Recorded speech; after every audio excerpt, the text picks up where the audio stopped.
Hello and welcome to MarketTamer.com. It is Monday, June 29th, and you're looking at an options chain of gold. But we're not going to look at GLD today in terms of positions. We're going to outline how we would actually place a trade today. So I know that many of you have obviously done this many times in the past. But there are definitely some members of our community who are starting out, so I just wanted to outline how to go about this, and we'll start by considering, let's say, a bull put spread. So let's just for the sake of argument consider let's say a 91 short put and let's say a strike 86 long put option. Now the question is, how would we actually place that bull put spread?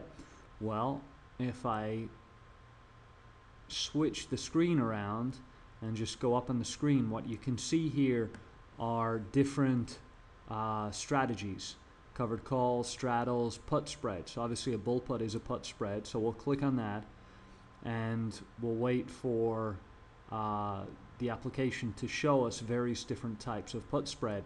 And now if we come back down, we can see that there are intervals here, which are strike price intervals. So we chose the strike 91 and strike 86.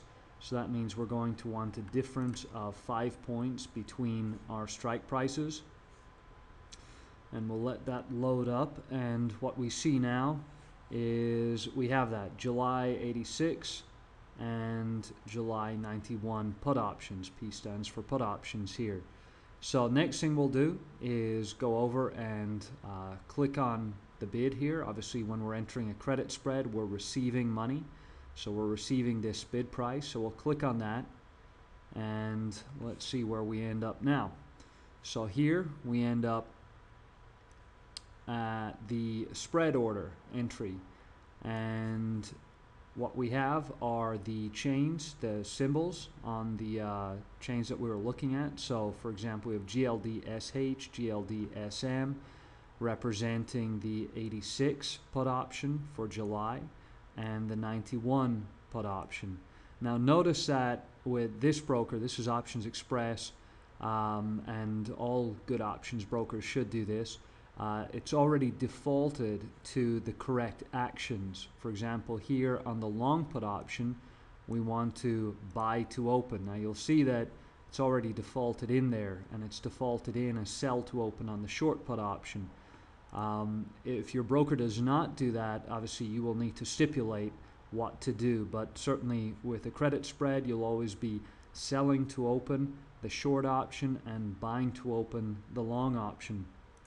Notice there are different choices in here: sell to open, sell to close, buy to open, buy to close. In the early modules, we cover long and short options in great detail, and would strongly encourage you to look at module 1 for explanations of when to buy to open, when to buy to close, sell to open and sell to close. But essentially, when you're entering a long option such as a long call or a long put option, you will be buying to open and you would subsequently sell to close that position. When you're entering a short option, you will be selling to open to enter the trade and subsequently to close the trade. If the option did not expire, you would buy to close. So again, here we're looking at a short option, so we're going to sell to open that position.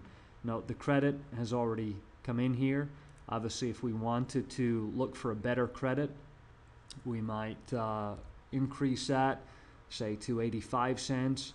And certainly in classes, we'll talk more about how to choose that number, and do feel free to ask about that.